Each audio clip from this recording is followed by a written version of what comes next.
On Chicago's South Side, it's become a sad and familiar fact of life. Just last night, 15-year-old Jasmine Jeter shot and killed sitting on a porch, the latest victim in what seemed like a never-ending wave of gun violence.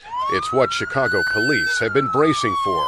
Do you start holding your breath now? Because we know that the warm weather tends to bring these spasms of violence. Yeah, you know, the problem with warm weather is this. You just simply have more people out on the street, so that brings more crime.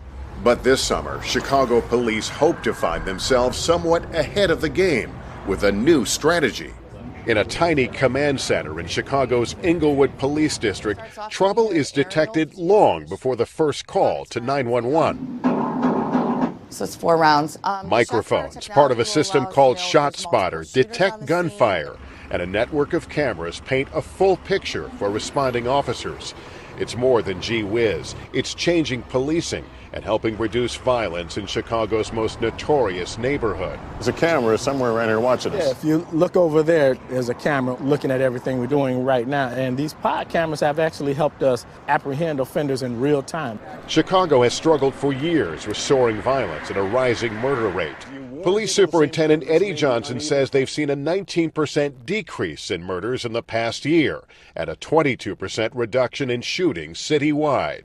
Violence-weary residents in Inglewood are taking notice. I have a bullet that went through my house years ago, but those kind of things are changing now, and I can definitely say it's much quieter. Chicago police have hired hundreds of new police officers and opened up these strategic decision support centers in 13 districts, even using technology that helps predict where and when violence is likely to break out. So what does that mean for the cop on the street who's patrolling, he gets a report of shots fired, he's rolling to the scene? How does this help him? What it means is this. By the time we would get that 911 call of a shot fired, it was roughly about 7 minutes at least after the shot was fired.